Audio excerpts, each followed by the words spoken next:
still warmed up and good and ready. Are you ready for your headliner? Yeah! Oh, yeah, okay. So, guys, Raise my hands. The higher I get, right? The higher I get, the more you clap until I get to the top, and then I'm going to do the shapeless Indian head thing, right? Because I'm not a sellout, and when I do that, you're going to really go mental. And then I headline Nik Coppin. I love this guy. I spent time with him in Edinburgh. Fucking love this motherfucker, man. Oh, don't give me emotional. So, guys.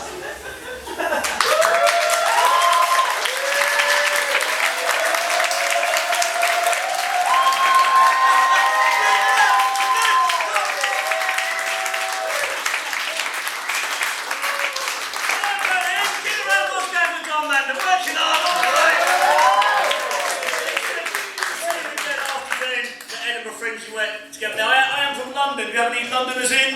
Yeah, go to London. Which part of London are you from? Clapham. Brixton? Oh, fuck, that's a shithole. It's getting better, isn't it? It's getting better. Because actually, areas like Clapham and Brixton are getting gentrified, getting made better. So would you two say you're middle class or working class? What would you say? Middle class. Middle class? Really? Have you ever been skiing? No. Working class.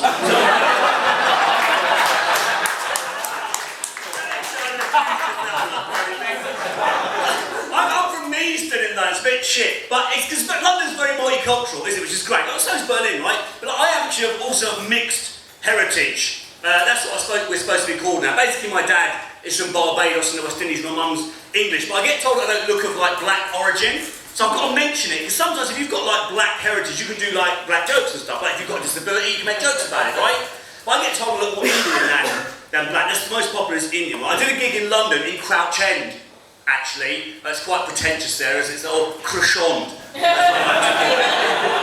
So I did this gig, right? And I went on stage, forgot to mention that my dad was a black guy from the Caribbean. Started doing like those sorts of jokes. The audience just stared at me like, this Indian guy is fucking racist, man. It didn't go well, man. It didn't go well. But it's like you get interesting things said about, you know, heritage and stuff, like based on how you look. Did some shows in Australia earlier on in the year, which is a great place to go. We've got any Aussies in? Yeah! Front row, mate. Up now. Which part of Australia are you from? Sydney. Sydney. Okay, I've got an uncle in Sydney, Uncle Terry. Do you know him? Oh, Terry. Everyone knows Terry. Everyone knows Terry. Everyone knows Terry. Yeah, that's him. Uncle Terry likes a beard. That's my Uncle Terry. But yeah, so there's a few bogans like in Australia. I'm come to show some of those bogans. You won't know what the term means. Generally, basically, bogans, in England we tend to call them chavs. In America they call them rednecks. In Australia they call them bogans. In New Zealand they call them Australians. True story. I did this show, right? There was a bogan sat right in the front with his mates, right? And he goes, Indian, nah, to me, mate, you just look like an English bloke that's got a tan. Well, I am an English bloke with a tan, it's just that my tan is what you would call nowadays genetically engineered. That's right, my mum got a special injection about 45 years ago. Massive black one. So,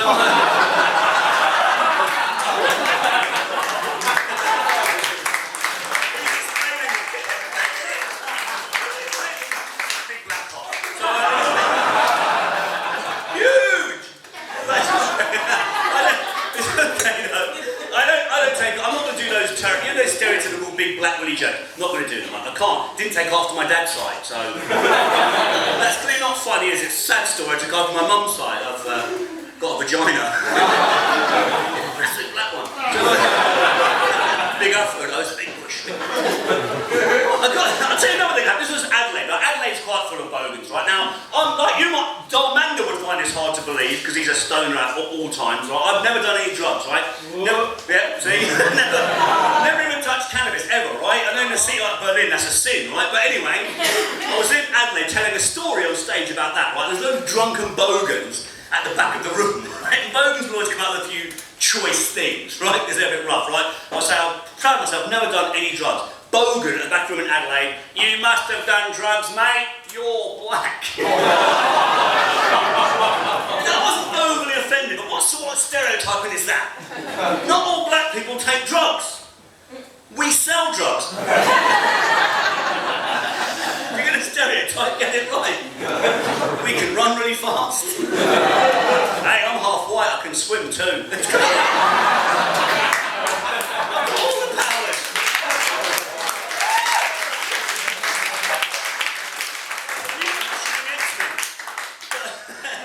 Stereotyping is funny, you know, people stereotype, like even especially, this is one I thought was a British stereotype, that all Germans have no sense of humour. Everyone says it, right? Because I thought it was just a British thing, but in Australia they think it, New Zealand, Asia, America they think it. Everyone was surprised, right? But here's the thing, I stick up for the Germans in the room, I stick up for you, you have got a sense of humour, it's just a bit weird. Like the first time I ever came to Berlin a few years ago, right, I wanted a local reference, you know, for a bit of material. So I said, right, we call them chavs, in America rednecks, Australia bogans. I said, what do you call those kind of people here in Germany? And the guy in the front row said, foreigners. That's how you see the rest of the world, Germany, okay? But I have to say that obviously you do get very German sometimes, so you maintain the stereotype. Like a little while ago I was back in Berlin, right, and I was on the way to Schönefeld Airport, like early Sunday morning for a flight. It's about 6 o'clock or something like that, right? And I was half asleep on the train, so I was hungover from the Saturday night, right? It was really early Sunday. This German one walks up to me, virtually wakes me up. Hello there. It was a bit weird, don't know her. I said, hello. Because you were one of the comedians at the show last night. I saw the show, it was fantastic, I loved it. It really made my night. In fact, I am still laughing now. Oh, Germans laugh on the inside. But here's the thing that annoys me about an English stereotype, right? Because the English get this more than anyone else, that we're lazy and ignorant and we never learn other languages. We get that a lot, and I think that's unfair, because we don't learn a lot of languages, that's true. But it's not laziness and ignorance, it's just if you come to Europe, you go to Asia, Africa, people tend to speak English. So we just don't have the same need to learn, that's what it is. But I don't want to be seen as one of those people, so I make the effort. So a couple of months ago, I was here in Berlin, it was late morning, so I thought I'd make the effort, right? You know, I went to the shop, I fancied some currywurst. I love the currywurst. It's good, isn't it, right? And so I went to the shop, right? So I thought I'll make the effort as best I can. So I went up to the guy and I went, Guten Morgen. Proud of myself. So right, I looked at the board to help me. I said, right, I'm currywurst, mit pommes frites, bitter.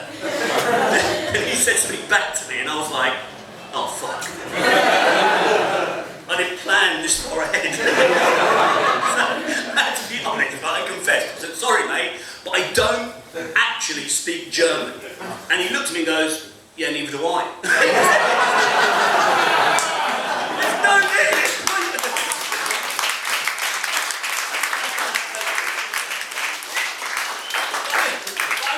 All sorts of different shows in different places. Like some of my favourite shows recently, right, are kid shows.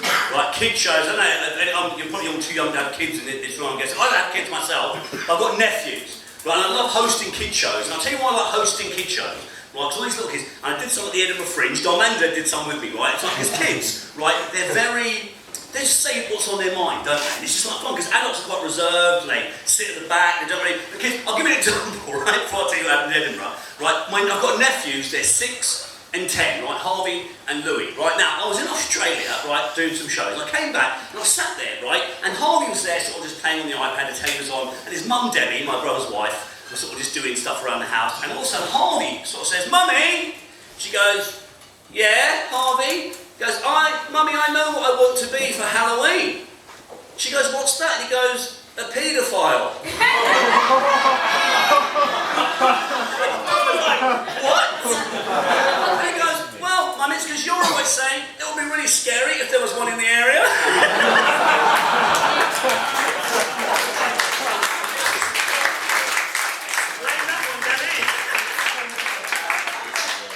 Anyway, so we're at the end of the Fringe, right?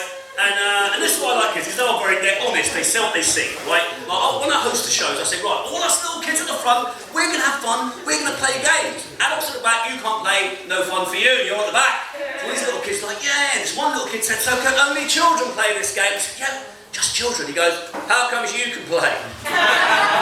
It's like, cheeky little fucker, it's not a game. It's only 5 years old, right? I said, well, because I'm 5 years old, like a lot of you. He goes, no, you're not. I said, mate, I've just had a tough life. Wasn't having it. Stood up in front of 200 people, walks to the front of the stage, points at me and goes, no, you're not. You're not a child. You're a grown-up. You're like 18.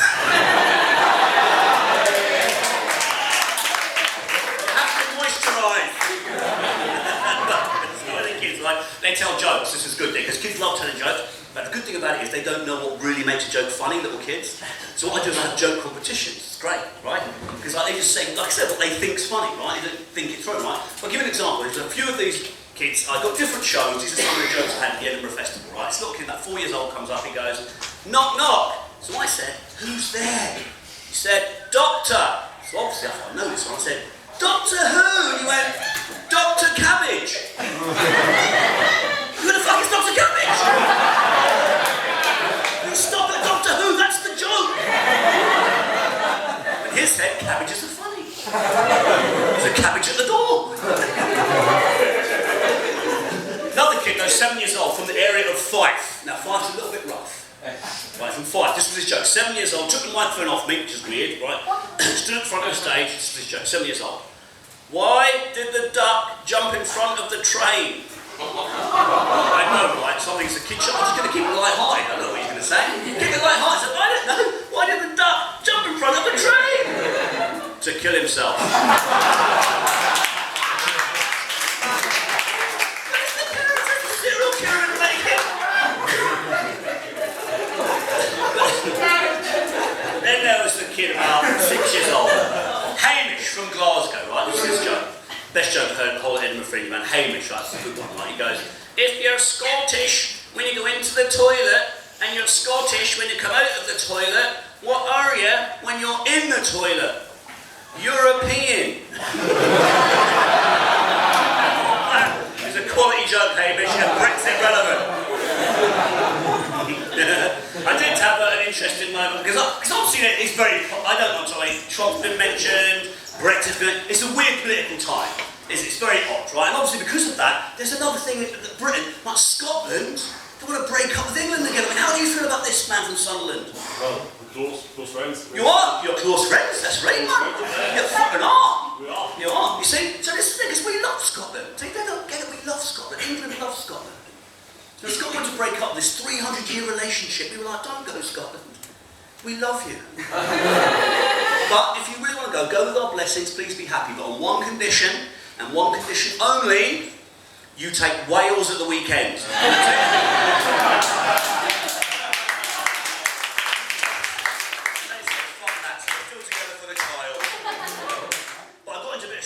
In Edinburgh, there was a big Welsh guy right near the front with a rugby shirt on, big Welsh guy. Oh, so we're the child, are we?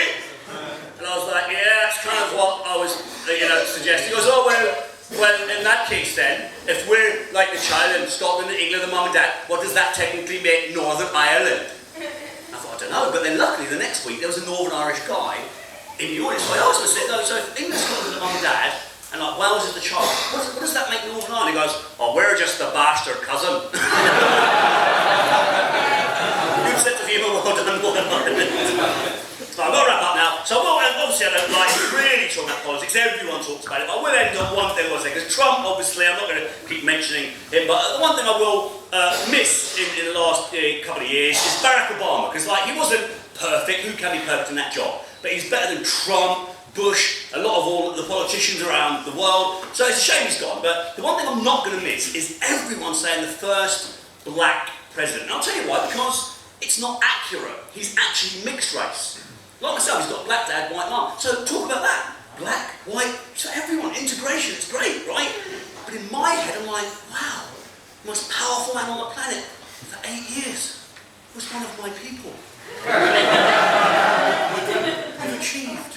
But let's not forget people that have led the way, like great gold medalist athletes, Daley Thompson, mixed race, Cathy Freeman from Australia, mixed race, Jessica Ennis, mixed race, double Formula One world champion, Lewis Hamilton, mixed race, musical legends, Bob Marley, Jimi Hendrix, Shirley Bassey, mixed race, the richest sportsman ever, Tiger Woods, mixed race. I can't help thinking that I have really fucking underachieved in life.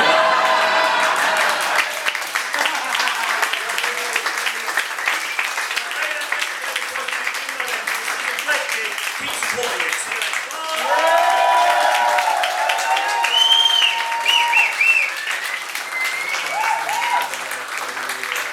See you later. Bye. Solid fella, solid. And Nick is actually, he's headlining Saturday night as well at our showcase where he'll be doing 30 minutes worth of material, so come back and check him there. You're probably wondering why